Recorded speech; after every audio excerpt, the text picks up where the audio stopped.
Hello guys, it's Rosa Heart. Rumple, you look okay in that heart. Oh, my Rumple. Oh, my Rumple. It's like this whole thing with Bird never happened. He's back to flattering everyone he meets. Overthinking again, princess? I turn to see Karma grinning at me from where he sits at the table surprisingly. He is sitting with Jill and Jack today, who are arguing about some kind of knight status. It's none of your business. No, it's not. But you have such a sad look on your face. I had to ask. I appreciate you not staring at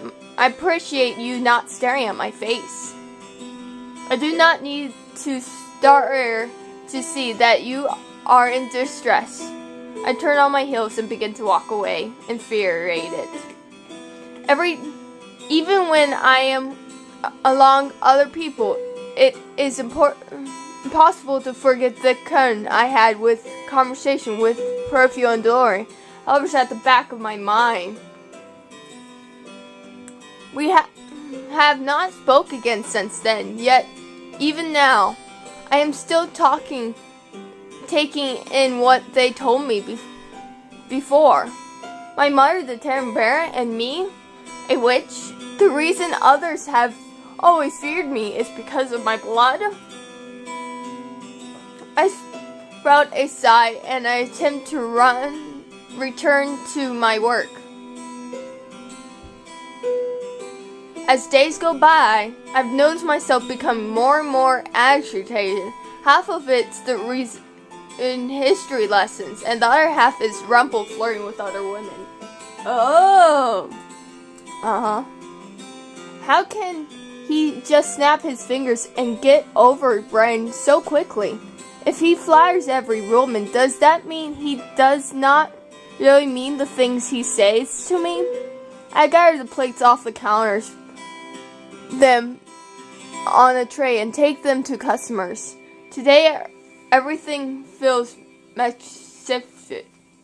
For the last few days, I have noticed I'm walking more stiffly, and that if I walk too quickly, my version blurs.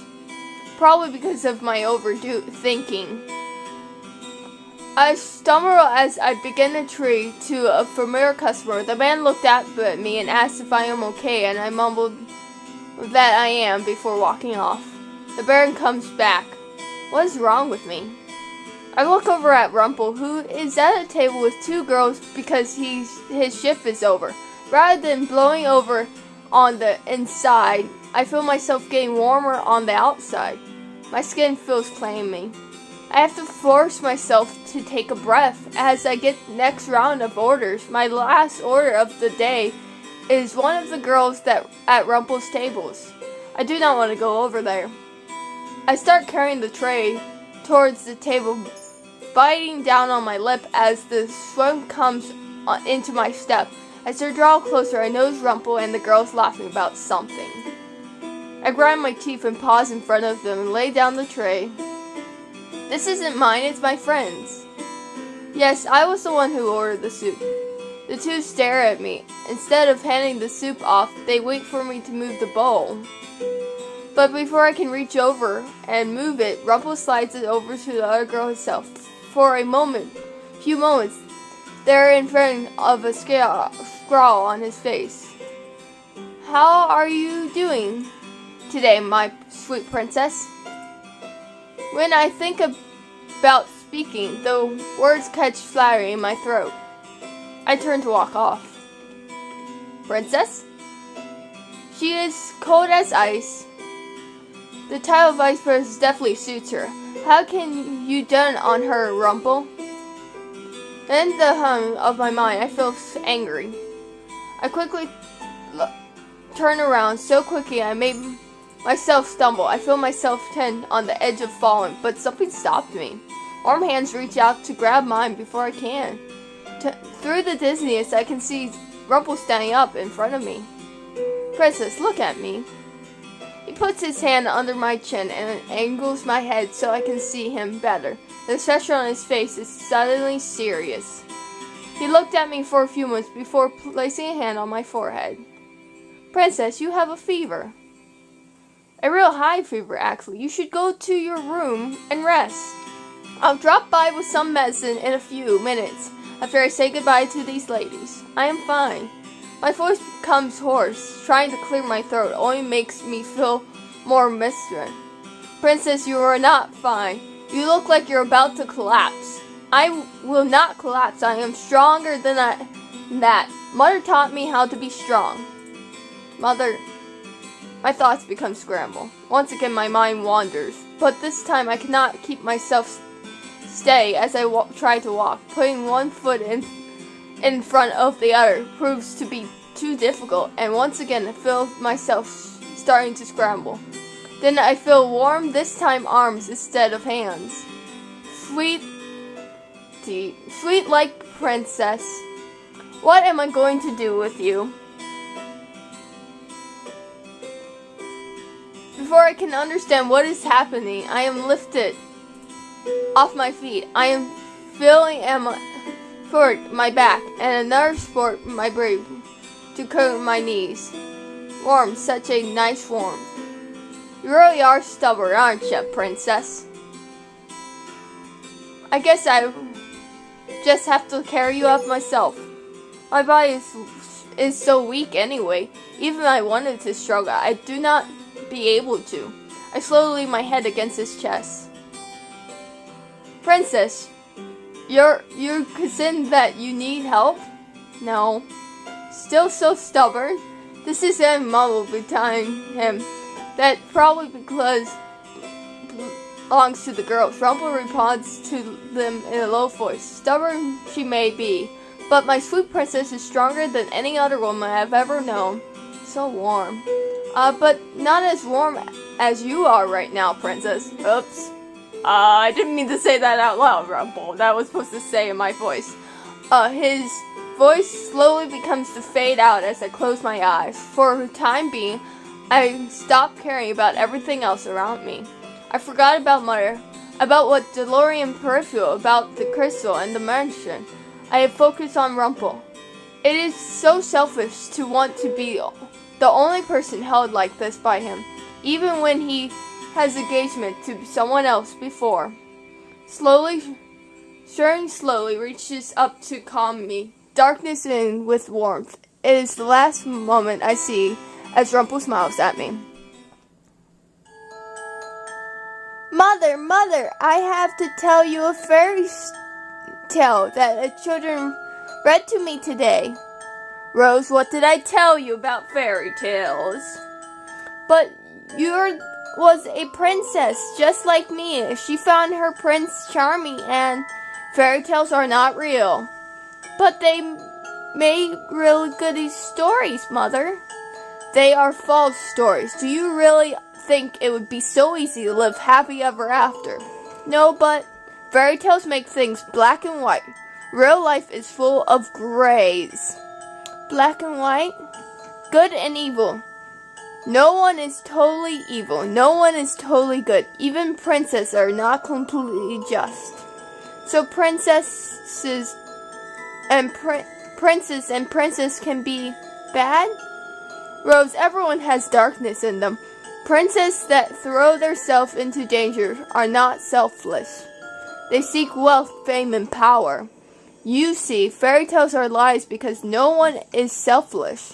And so full of love, people are two-faced. Trust no one. Yes, Mother. No one will love you like I do. To find pure love like that is impossible. Great child lessons. Love is impossible, people. You hear it from the mother. Man, worst mother ever. Love is impossible. Is today's lesson of the day, apparently.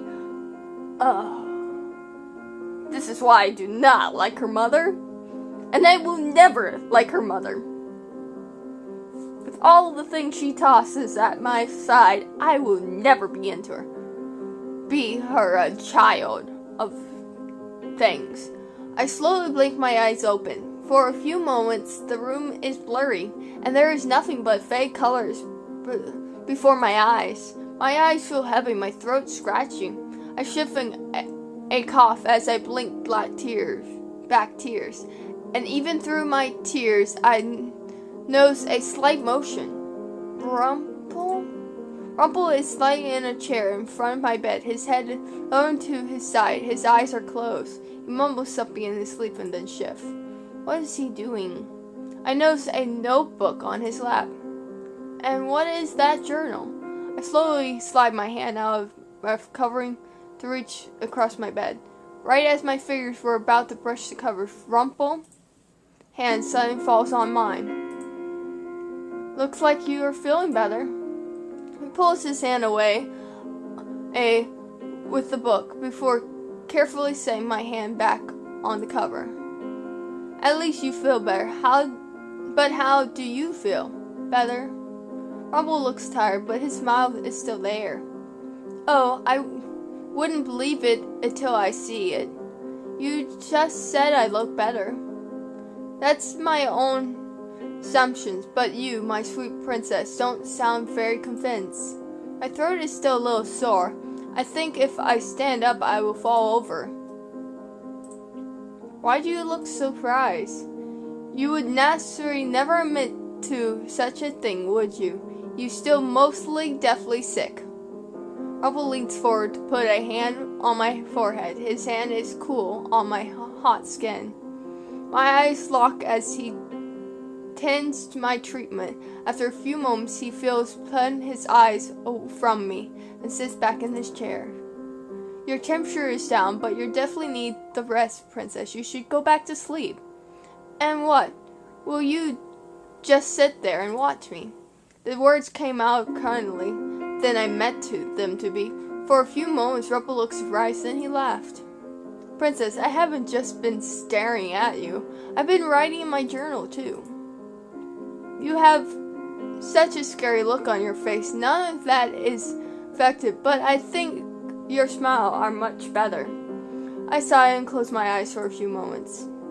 I fight to put my scrambled thoughts together, but one thought in particular keeps resting.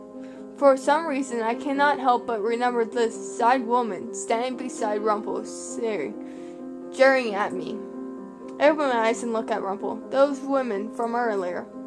Alright, I apologize for the things they said to you were uncalled for, and I told them all.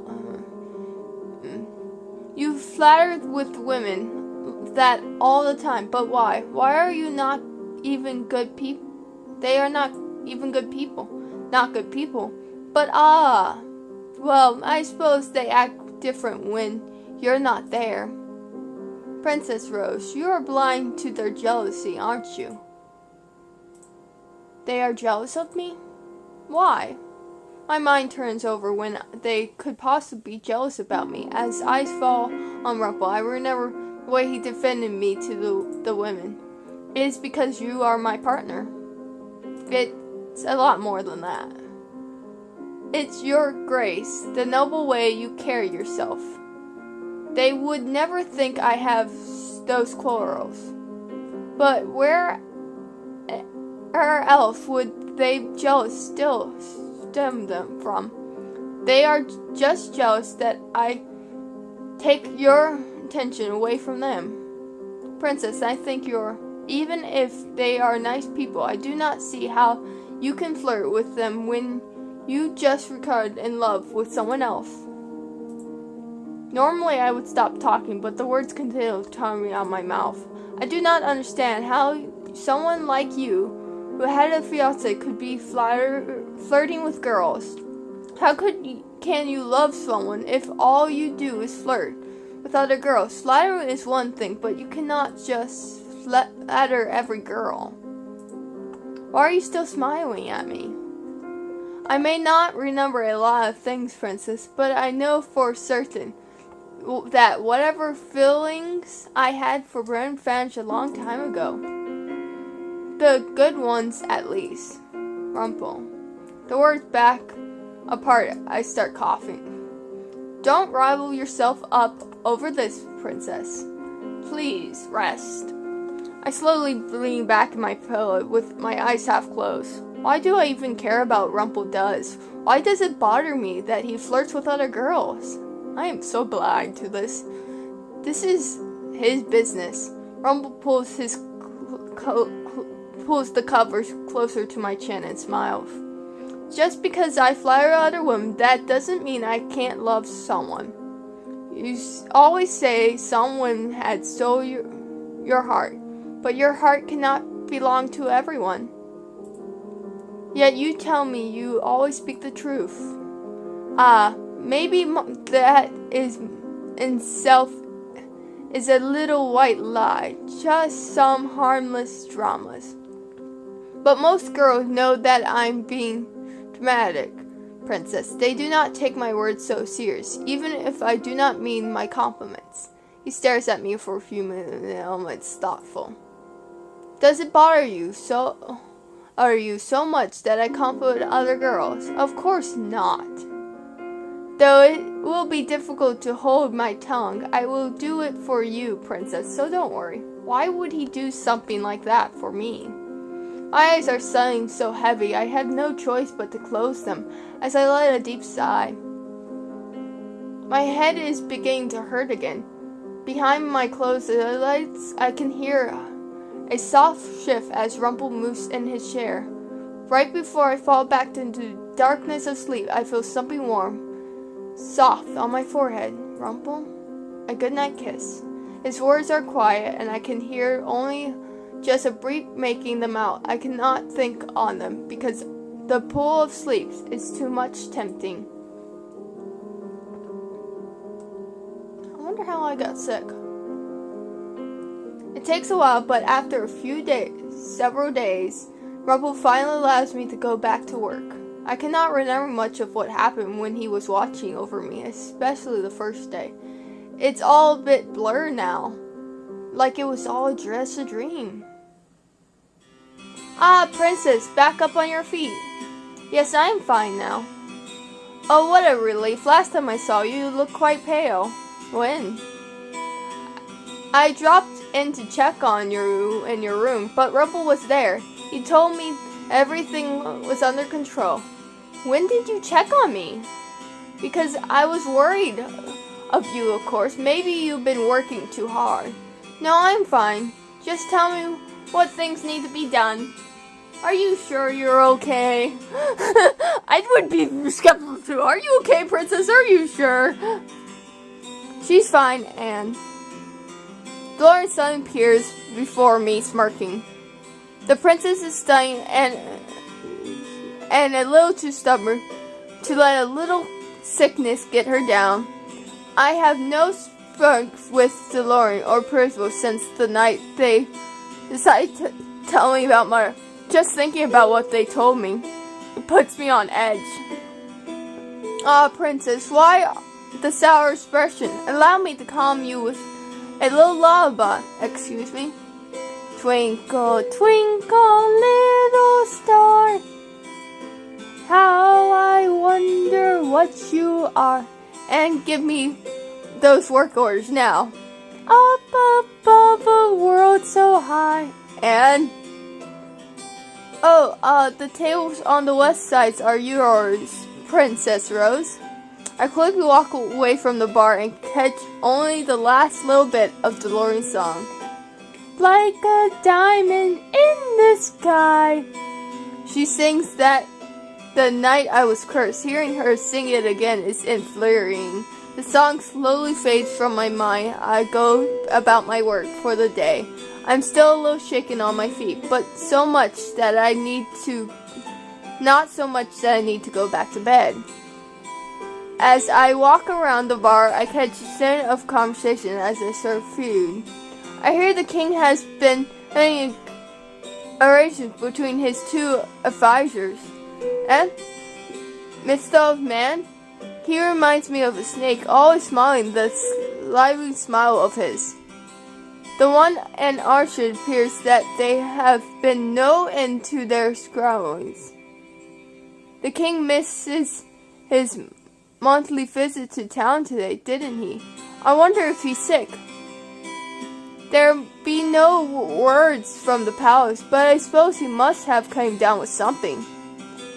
Nothing would keep the king from visiting otherwise. What's going on in the palace? Ah, you heard about the incident with the royal guards. Apparently a lot of them have been getting discharged. Found doing something to disturb the king's name. Huh? Like what exactly? Not sure. The information is still up wraps. I'm walking forward, not watching where I am going, when I collide with someone in my path. I feel a hand on my shoulder and then another lift of my cheek. If it isn't the lovely princess, you look a lot peachier today. Because you're not as pale. Because the color's come back to your skin. I'm thinking about the king and son in the palace and barely hears Rumpel's word. It isn't until he leans closer to me and narrows his eyes that I realize he's so close. Ah, now Sleepy Beauty is truly awake. And here I was hoping I would have to exchange plant a kiss on your lips, my sweet princess. No. Not a single retract today, not a single blush, not a slap, not... Are you still sick? Maybe must I perform another examination salmon? Yes, by looking closely at your face into your eyes. How are you a doctor, Rumpel? Mom stares at me with surprise. I'm not sure where the question came from. Just has hovered into my mind. What, princess, you wound me. I've not seen you do anything different from Anne. But my patience, even the people at the shop could tell us what medicine to buy. Fine, I'll show you. Rumpelstiltskin slides into something shockingly smooth. He looks at me grinning, extending my hand. If you would be so kind to come up to my room. Does going up to your room have anything to do with work? Lauren appears before me again. This time without a snarl smile, she raises an eyebrow. I do not think either of your shifts are over. She looks at me first. Also, I meant for the lullabies to inspire you, not scare you, princess. For a few moments she looks concerned, which startles me. The lullaby is certainly a terrible memory, but the weight of the memory has disappeared over time, as my anger at DeLorean. It is still there, but holding onto that anger does me no good. I shake my head. You have a terrible voice. Ah, there's the princess we all know and love. She crosses her arms. Anyway, you don't want me to sing you into action again, do you? Come to my room later then, princess. I'll show you proof. Proof? That I'm a capable doctor.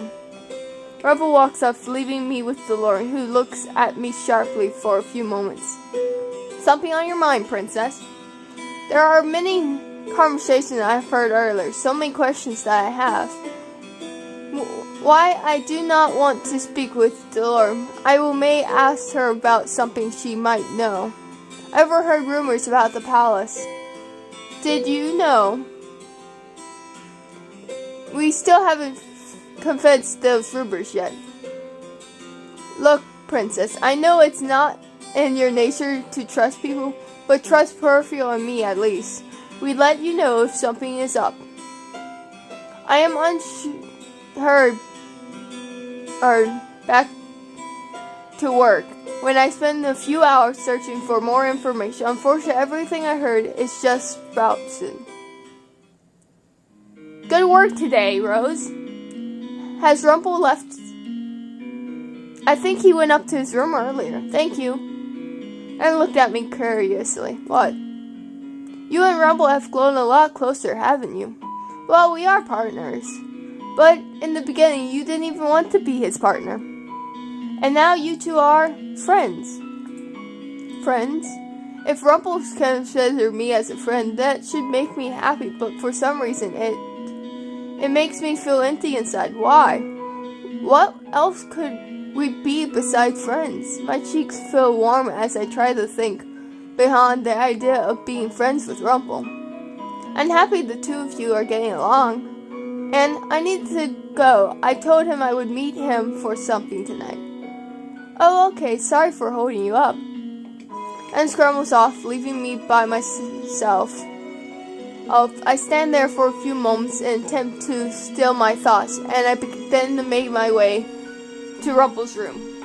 Rumple, the door swings open, and there stands Rumple. With a gentle bow, he assures me inside before closing the door behind him. I'm certain you would show up, Princess. Normally, when you go places with me, it's out of necessary. I only came to see proof. You insist upon me earlier. Proof that you are more than what you've seen. He places a hand on my back and guides me over a chair. He requests that I sit down, and I do. Here it is, my proof. You tired to read it while you were sick too. Your journal? I have seen him write in this before, but I thought it was for his memories, not a doctor thing. He barely even works on parishes now. Rumple then strokes my chin, and soon I find myself flipping through the pages of the book. This was the journal you had when Martian found you on the streets. You said it was empty then. It was. I was being filled things in my memories ever since I've remembered my job. The book is filled with a body, both inside and out. I have no idea what most of the words mean. What are all these small words here? Oh, parts of patience. Not very fun to talk about. They are pattern and the pun dust. Why is it necessary to use such big words for simple things? For clarification, sometimes when you get a problem, it isn't as simple as telling a person they have a weak heart. I continue flipping through the words, with Rumple sometimes displaying things that are on pages, though I do not ask for details. Flying through the journal entries about his life. When I get to the last entry, I spot my name and begin to read, but before I can get the next word after my name, Rumple has taken the journal from my hands. I'm sorry, my sweet, but a man are sometimes all he has. In fact, in them, you break him from the inside out. He thinks I'm going to salt his writing. But what did you think? Aren't you impressed that it's fun? The brief knowledge of my infernation? And you drew some pictures and wrote fancy words by them. Yes, I don't understand anything in that book, Rumple. I'm sorry. Princess. I cannot help the little laugh that escapes my lips. Immediately after I hear it, I felt myself flashing as Rumple grinned at me charmingly. Your laughing are sweet than honey, Princess. And because you're forced back, you are no longer 6. I can hear it all in fullness. He takes a step closer to me and reaches out to touch my cheek. I flinch in surprise, but do not draw away. The rhythm beating of my heart is no longer uncomfortable, even if it does confuse me. He pulls away his hand from my cheek, then licks my forehead. What was that for? I wanted to see the way your eyes glimmer.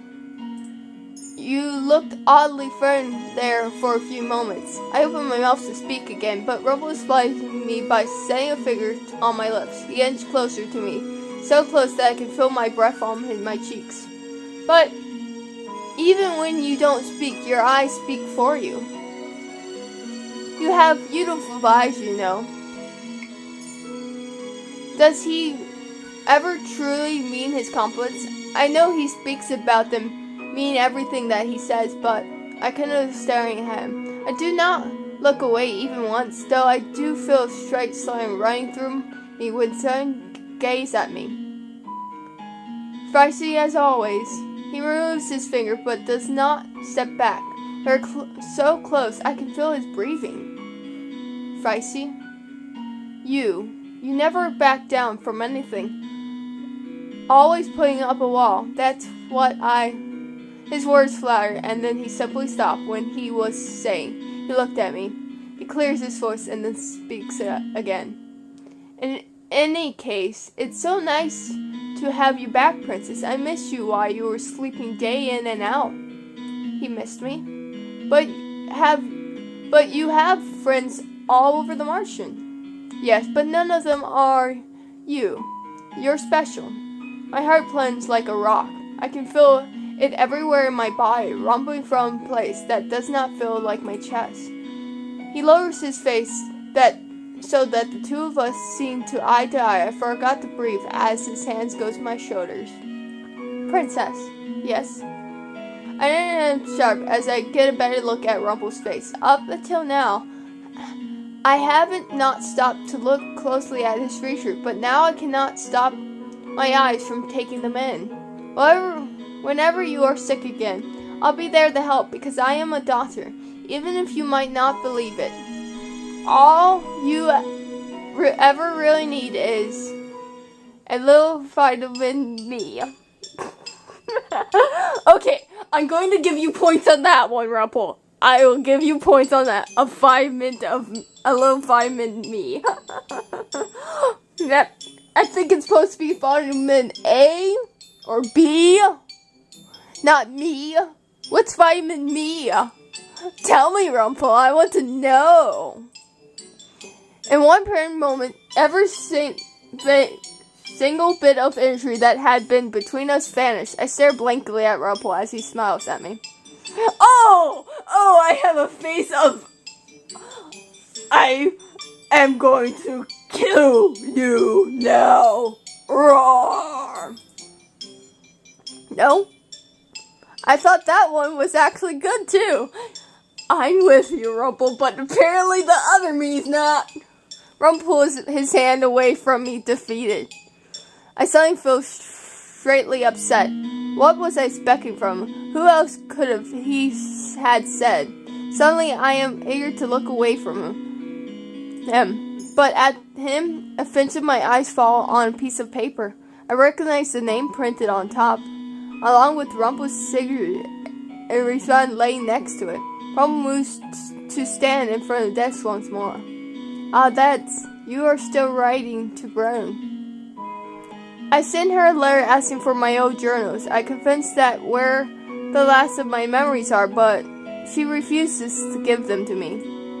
I glanced at Brown letters. My eyes scanned at the words. I made a men of notes to address of the envelopes. But don't worry, Princess, I'll figure it out. But for now, he reaches out for me, but I duck out of the way of his hand. I have to do this now. Why the address is so fresh in my eyes. I just remembered there's something I need to do. But Princess, I'll see you tomorrow. I paused at the door to glance at Rumple. See you tomorrow, Princess. Sweet dreams. Good night, Rumple. Oh, I'm putting myself in danger again. Done. I sealed the envelope over the letter I have wrote since I woke up. And now, to have it delivered. Oh, I'm not putting myself. After I had the letter sent off to a messenger, I returned my work for the day. Oh, thank goodness, I am so happy of what I just did. I was expecting me to be stupid and go off and to her address and talk to her personally. That would have been like the dumbest thing to do. Oh, I'm so happy I actually came to reason for once. It started first with Mr. Broom, then the serving. I look for Rumple, knowing it is now his time off. I am surprised when I see him sitting not with another woman, but with Karma. Those two of them are laughing together? Wait, what? I guess the advice isn't too terrible. I'll give the best advice, starting a man to heart. Dun dun dun dun dun dun dun dun. They're finally getting together. You guys make the perfect couple. One of these, you two, will get married and have none children because you're both guys. But you two will get married and have lovely, lovely families somehow. Anyway, I don't know how, but you will. You'll have a nice family, a lovely house, and you'll just be together forever, the gayest couple ever. Oh, my heart. Oh, I am so enjoying this. Perhaps not as much as I am, but I cannot give you credit when it's due. What are you two talking about? Getting married. Princess. Well, hello, princess. They're getting married. They're getting married. Carmen's smile confuses me. Even Grumple looks surprised, shaken. You did not answer my question. We are talking about matters relating to the heart. Of course you are. I took it upon myself to send advice to Rumple. You're giving Rumple advice even though you two are always at each other's throats? Ha! Even better enemies can become beloved.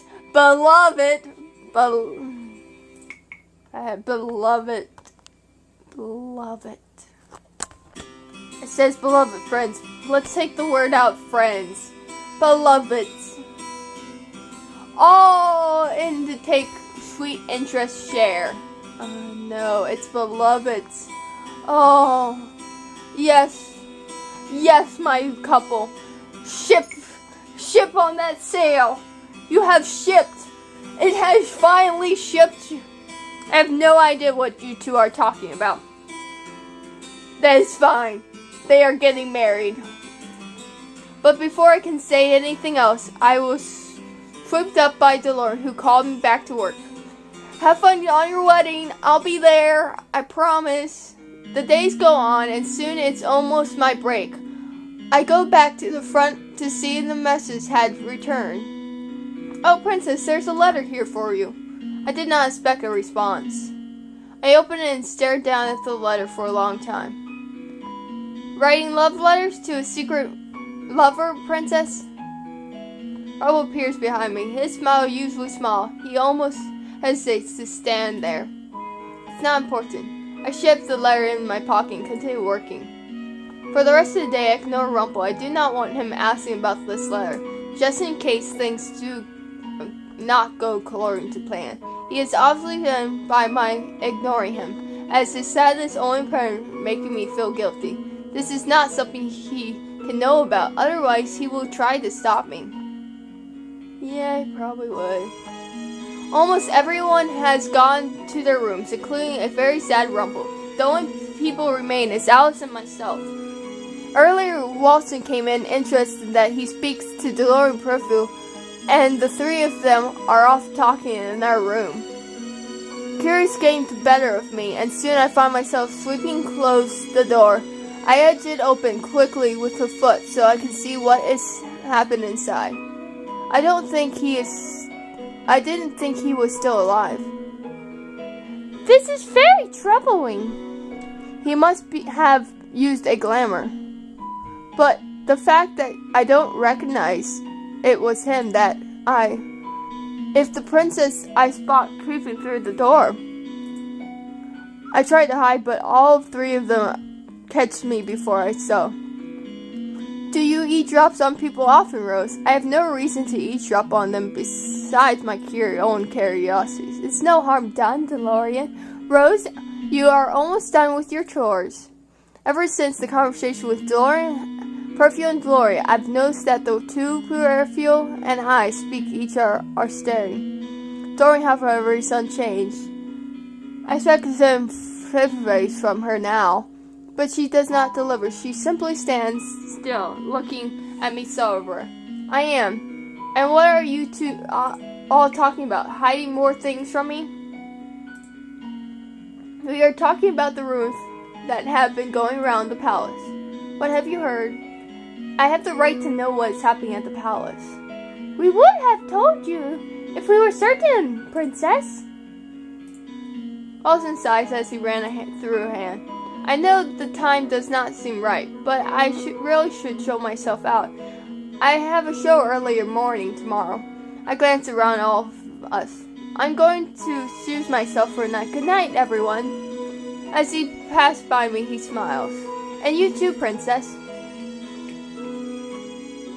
Once again, everyone is being secretive. What's the sour face, Princess? Are you worried what happened to the people in the palace you cared nothing for? DeLorean? Okay, that was uncalled for. But really, though, there is something I've been meaning to tell you since you got here. I may as well say it now. I know you for 1 year because before I cursed you. I saw what your mother has done. And I know I need to undo the damage before your birthday. Why is she talking about this now? I call you cruel and wicked, when really I knew the way you were or was because your mother brought you up. And now when we talk about the other days, I was unfair in what I said. We all have to face reality, but DeLorean pauses, looking something. She sighs and continues. I always knew you have some good in you. I saw it when you spoke to your dolls. You have a good heart. Many people enjoy flattering, Princess, and a lot of people regard to flirting, but none can win up genuine compliments. DeLorean, just compliment me.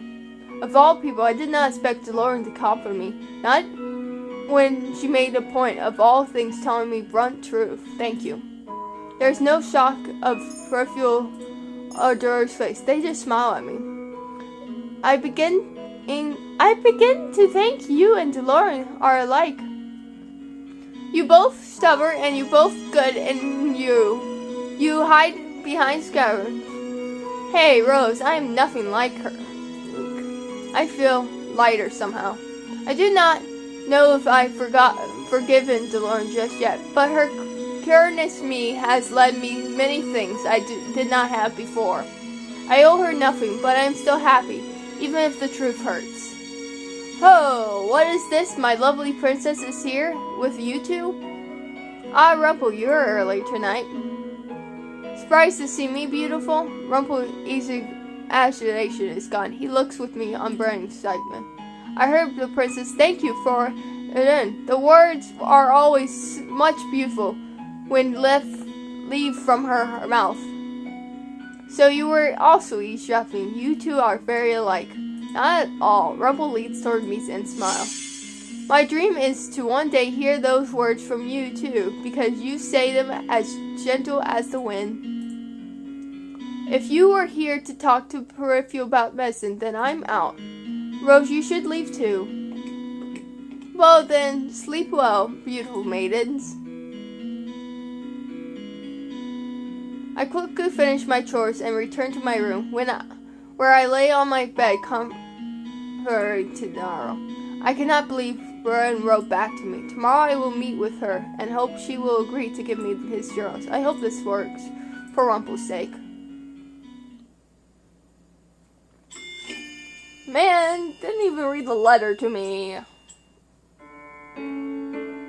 Today I'm outside by myself. I think if Peripheral or Dora knew, they would do the worst than scowl at me.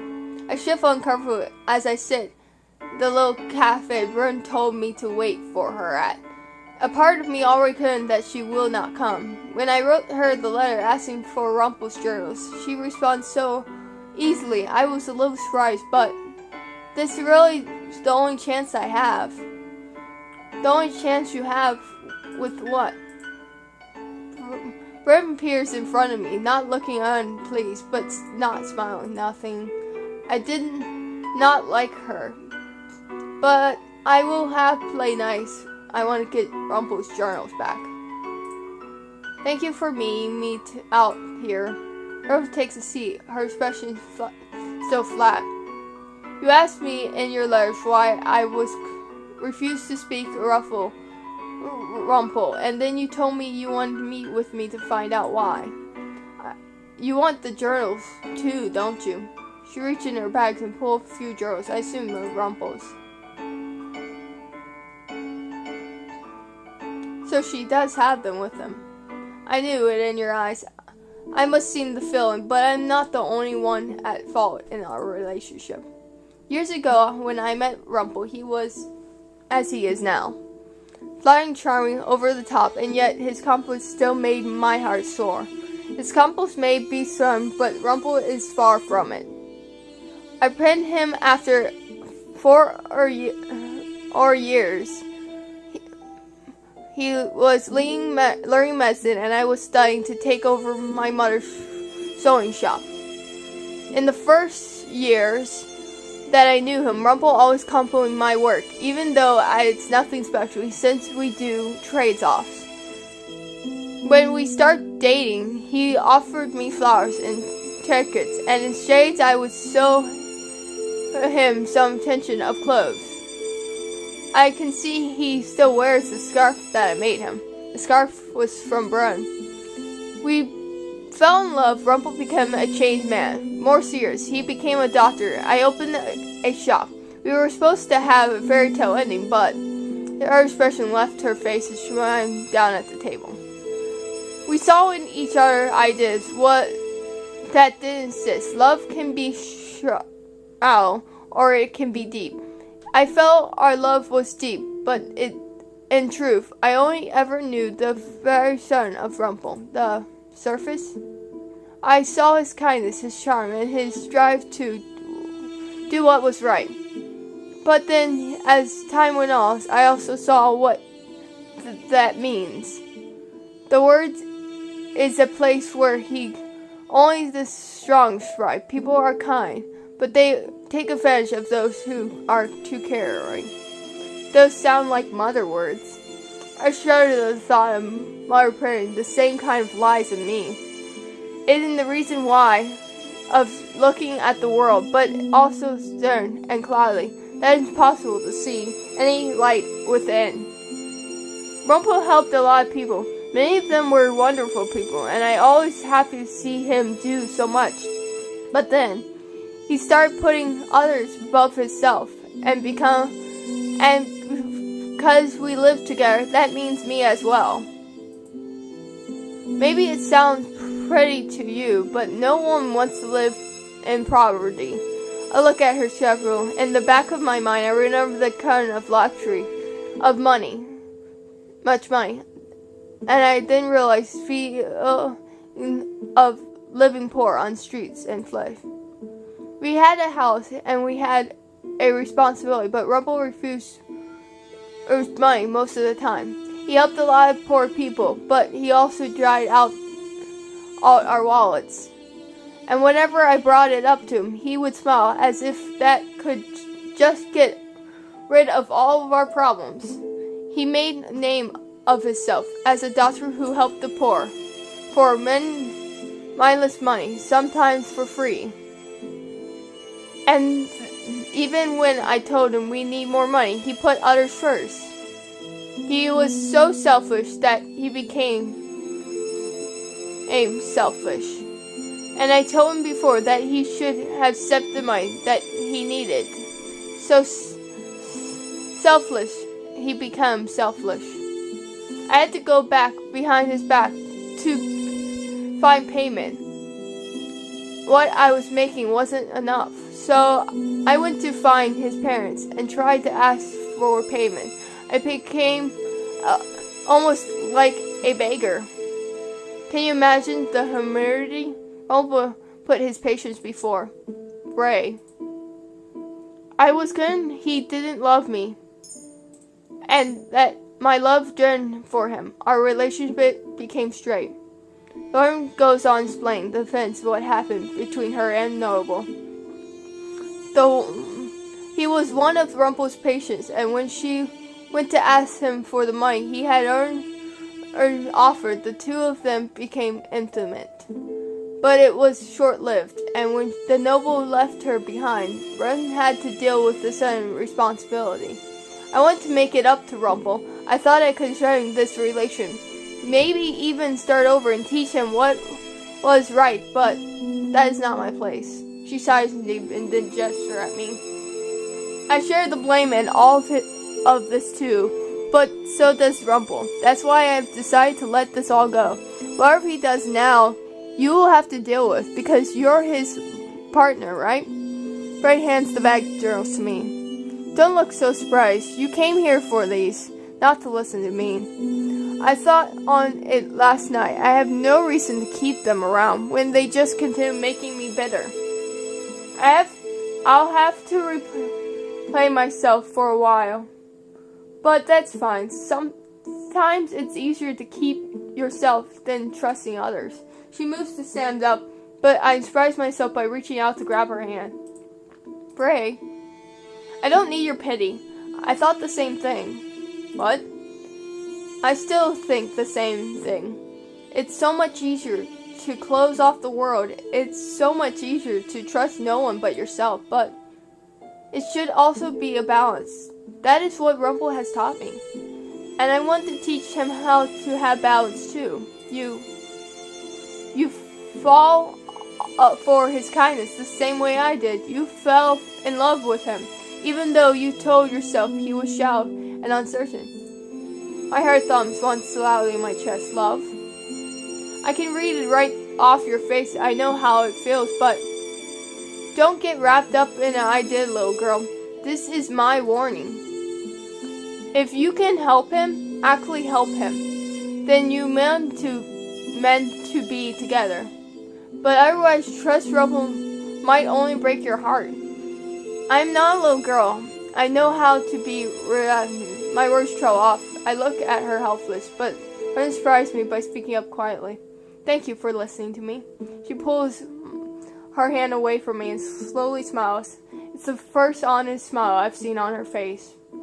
I feel something warm at my chest, and then a bright light emanates from my necklace. Hey, good deed for listening to Bray, or I glance down at the bag of journals, then look at my necklace. I think it was a little bit both. I touch the pen. The new piece bring brief smile to my lips. I have 2 good deeds now. Only one more, and I can break my curse. Magic. Is that another fairy tale curse? Yes. Your name was Rose, wasn't it? Rumple talked about you fondly. I hope that both of you break your curse. Good luck. Bray walks off and leaving me by myself in the town square. My mind swirls with everything that she told me. I still cannot bring myself to like Bray, but I feel more closely now. But now, something new plunged my mind. How could I fall in love with someone like Rumple? The more I say it, the more it becomes clear. But rather than filling me with joy, it only makes me confused. I cannot think about this now. I turn my heels and head back, bumping into a man. Fag? Oh no. Why? Oh, sorry, madam. He smiles at me and then keeps walking. Wait, what? You kept walking? Fag? Wait a minute, Fag, why do you keep walking? I bumped into you. I'm so confused. Fag, how did you not notice who I was? I stare at him, feeling slightly unconcerned. With that mask and cloak, the man reminds me of a performer. I made my way back to the Martian with a bag of journals, still struggling to keep my mind from wandering. How did Fag not notice who we were? We just bumped into Fag. How did he not notice who we were? Is this good? Is this bad? My brain hurts. The thought of Fag not noticing who we are is a new twist. Is it because we were with Rumple? Every time I think about Rumple being so close, or his kindness toward me, I feel and inside. And everything that Bren said, I cannot stop these feelings. These feelings are annoying. Yet, even as I think, I know it is not full truth. Do I really? I hear the Martian door open, and out steps Walson. The minute he sees me, his eyes water, and he runs towards me. Princess, where were you? I was running errands. I hold up the bag, but it does not little ease Walson's frustration. We were all looking for you, and we got worried that the witches had found you. Rumple had already went into town. What? I'll go. Please, Princess, stay inside. Says to soften somewhat, until I can see his face is worried. I'll go get Rumple. Yeah, we did. We kind of ran into Fag that works for the witches. That we do not know that, though. And he did not notice who we were, though. My mood feels complete dash as I enter the Martians to whisper both relief and disappointment. Surprised I get away with just lecture from DeLorean Peripheral. It seems as if there is something else on their minds, something that most likely involved the rumors around town. I wait downstairs for a long time for Rumple, but neither him or Watson appeared. Where are they? I return to my room later as I wait for news. Watson says he returned, saying that Rumple is still out because he had things he wanted to do. I had no idea what that meant, but unsettles me. Should I go find him? Yeah. Knowing everything, if I tried to leave the Martians, they would get riled up again. I have already had DeLorean come to me many times to make sure I'm still here. I sit up in bed and stare at the bag of drawers beside my table. And here I was, looking forward to give these journals to him. I'm still here, DeLorean. Rumble stands in the doorway. I stare at the bouquet he has in his hands, wondering where he got them, and then what it might be for. Ah, there she is, the wonderful Princess Rose. I was worried that you came and gone with the wind. Free spirits, what they say. I stare at him as he steps in the room. I'm glad to see you back, Princess. I am only sorry that I could not make it back here any faster. I had a few errands of my own to run in town. Rumble holds out the bouquet with a grim smile. Like buying these flowers for the girl that I really like for incense. I stare down at the bouquet, beautiful bouquet, making up white lilies, but then slowly leaves my mind as I think of just said. He brought them for a girl he likes, not for me. My heart feels as if they might be praising for something sharp. My breath escapes my throat, but I cannot help myself instead. Rumble looks at me in alarm. Rose. I nod him out of the way and walk past him. Dude, he just came into your room with the... Oh, man, I'm not right. I made my way to the restaurant area when I collapse onto one of the couches and sit, staring backly at the wall. The feeling inside of me are too much at once. I feel myself, they do make no sense, and that way I returned to Rumple said was pitiful. And yet, still I cannot stop myself for feeling small. I'm not bright. I sink into the couch and close my eyes, blowing away the sounds of my own beating heart and tears filling my eyes.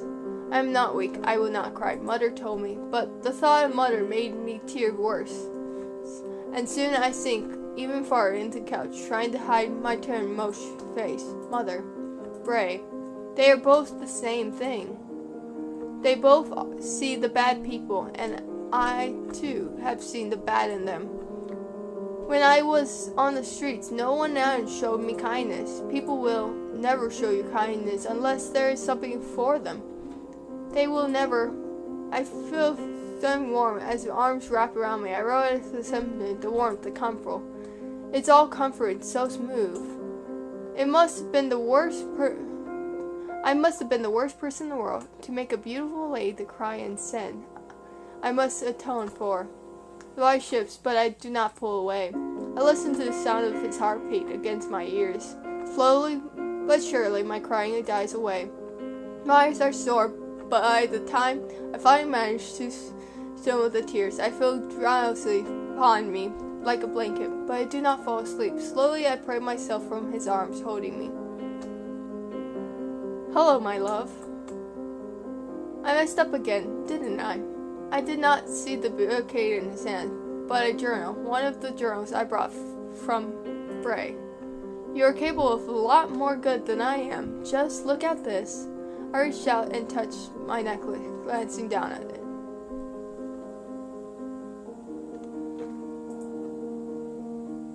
You got my journals back for me. I saw them in your room, and I felt it.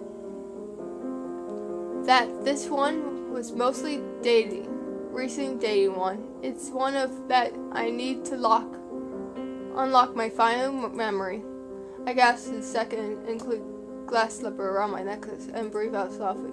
Then this really is from Rumpel's journals for him. I got a good deed for finally doing something good for Rumpel. Would you allow me to read it with you? He reached out and gently brushed the tears from my eyes. You did all this for me, and you barely know anything about me. That makes both of us. If you wouldn't mind, I want to read out this journal for you. I nodded, though I should shake my head. Even though I should still be hurt, I could not stay mad at Rumpel.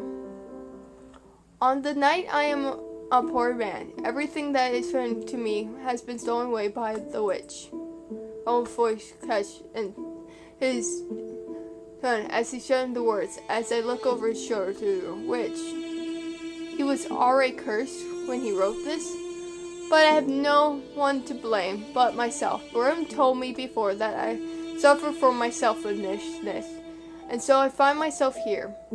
And now, because of the same selfishness, Braid is sick, and I cannot save her. This is one of the things left to do. I have wronged Bray in so many ways, and now I will give anything to save her life. No matter what piece of love asks, I will pay it. I only hope that Bray can forgive me before she leaves. I will write again when the witch has left. I swear after today I will change for good. I will not ask the witch my any more miracles. All fingers go to the page wherein softly touch a single word. His eyes again at them. They have been before. I can tell his memories are sharpening back together. For tonight, good night, and may tomorrow be a better morning. I read the last words, a name and a signature read it aloud slowly. Charles Dunmont. Your name is Charles? Bro? He looks at me, his eyes fun, and then with sadness he spoke. That's right. It's so strange. It is so just a different name, and yet it seems to change him completely. I remember everything now.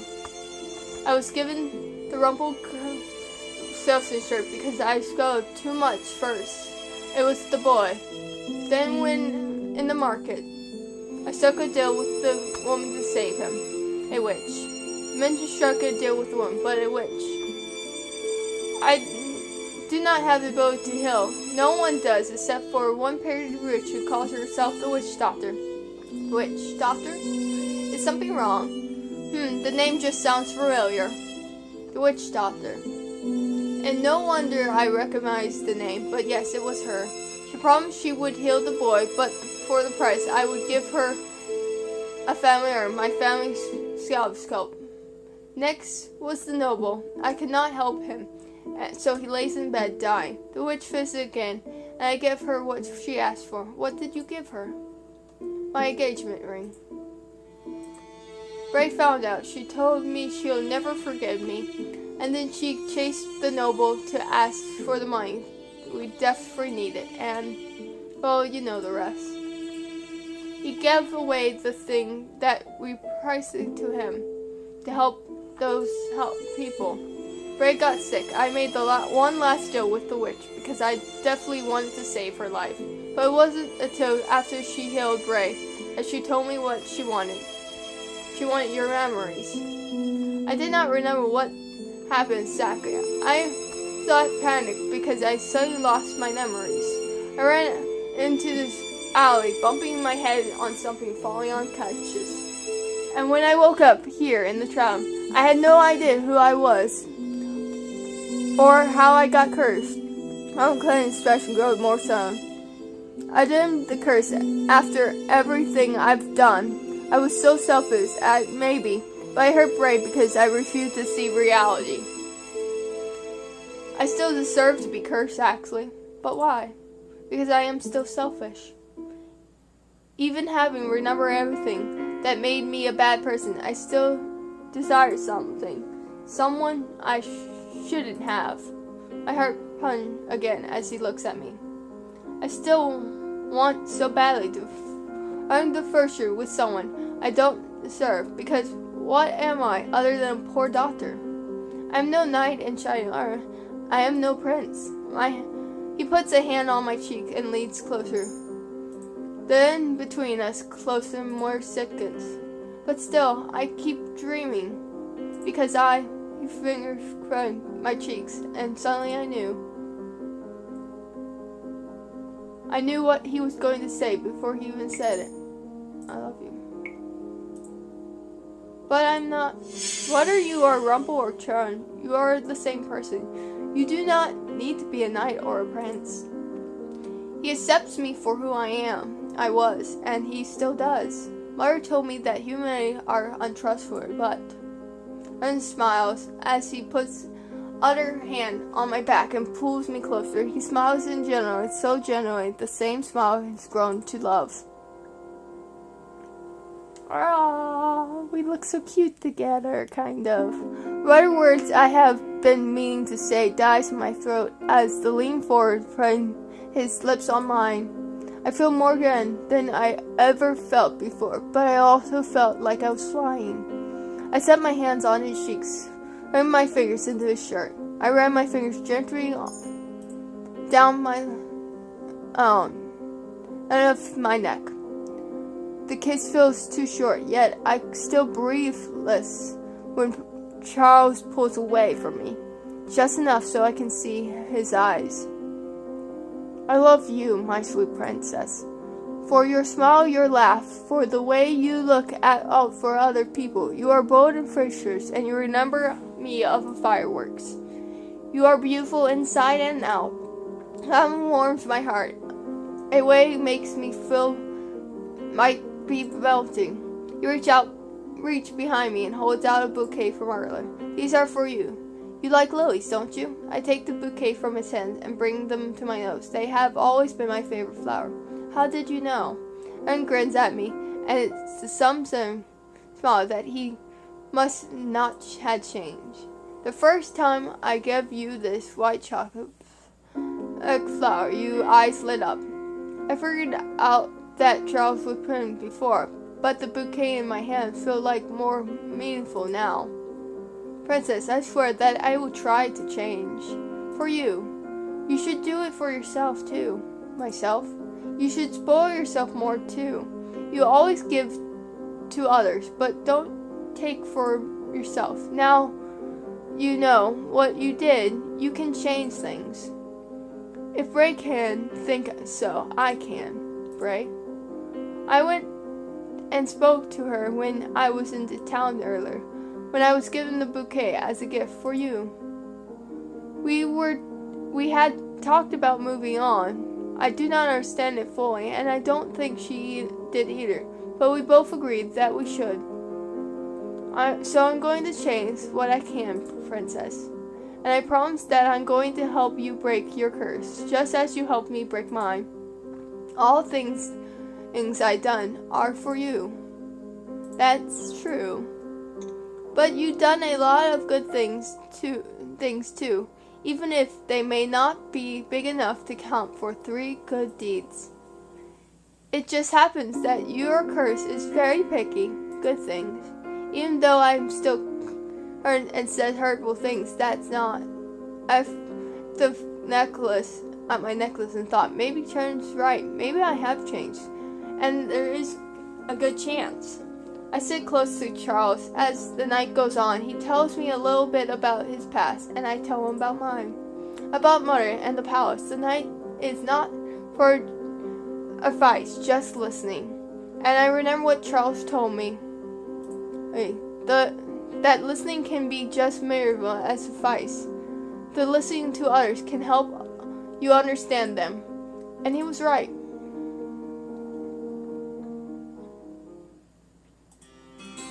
Princess, are you okay? Oh, if it isn't the princess. Are those dark circles under your eyes from a romantic night out? You went out with someone last night? No, they are from being woke up early by DeLorean to do chores. DeLorean grins at me from the other side of the bar, but says nothing as she goes back to get another room. Darling, you are no fun at all. You must tell us what happened last night. Did you like the bouquet? How did you know about the bouquet? Why? Because it was my suggestion. When Charles was asking Carmen for advice, it was about me. Looking at the way she smiled, and last night must have gone well. I'm confused. What happened last night? I'm going to get Rumple to give all of my juicy details when he comes downstairs. That is Charles to you. Charles appears behind Karma, smiling. He seems calmer today than usual. I glance over Karma and at me. We catch each other's sights glance. Seeing his eyes remind me of last night, which makes me flush. Charles just winks at me. Charles, that something you say when a person sneezes. No, that is his name. Rumple knows. That is Charles broke his curse yesterday. There's a stunned sight from everyone in the area. Even DeLorean walks over to us. What is this about your curse? Was it you, Rumple? He goes by something more sounds like a fancy cake. Peripheral seems to bust with excitement. Though she is her usual calm self on the outside, I can tell by her bounces in her step, by the way she raises her voice, making an announcement that she is proud. When everyone has learned that Charles had broken his curse, people came to the table, offered drinks and congratulations. Charles gets a lot in the crowds, most of the women, but to my surprise, Charles does not flirt back with any of them. And then it becomes our celebration for Charles. In the front, the Martian opens. Watson rushes inside. Where's DeLorean Peripheral? I must speak with him immediately. Watson, you're just in time. Something has happened at the palace. The room goes silent as Watson proceeds. A few people shift uneasily in their chairs. Some try to go back to conversations. Most people do not care what happened in the palace, but they tell by the tone of Watson's voice that it's bad. What happened at the palace? A uprising. What? A cup arranged by witches. Witches have taken over the palace. The air is so thin, it makes me dizzy. I reach out to grab a table. Oh, my hands lay on the wood before I can slip. Witches have taken over the palace. An army of them. No, only a few. Jen cross falls quickly by gangs. What about the witches taking over? We have some of the best knights at the palace.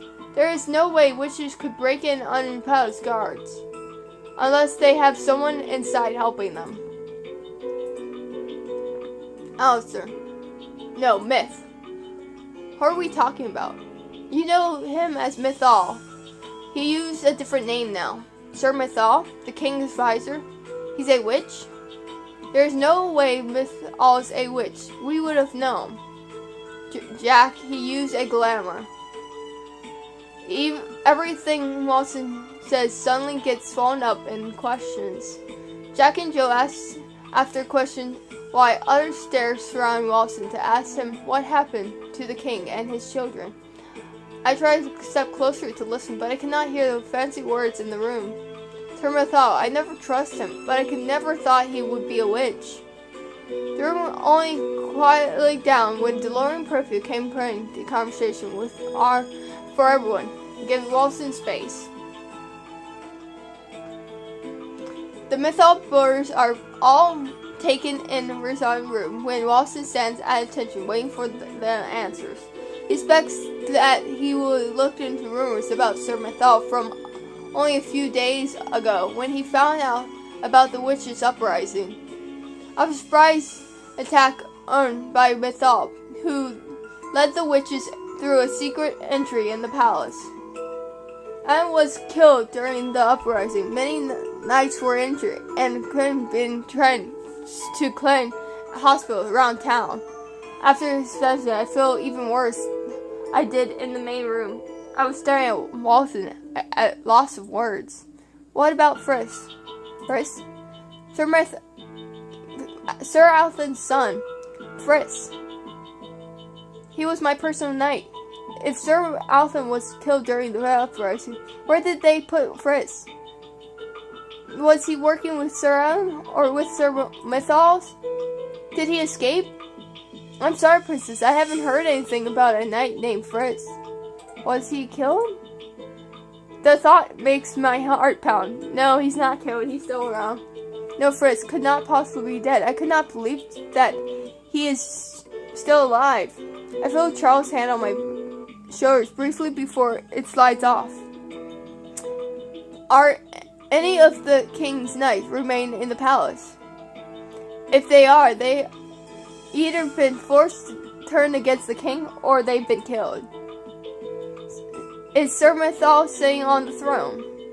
No, he's uprising the king, but he has not taken the throne. Walton turns to me and his expression softens. Princess, feel free to ask me whatever you want. I'm sorry I did not answer all your questions earlier. I have so many questions, but I suppose I'll ask them one at a time. And we'll save all those questions for next time. Peace, guys.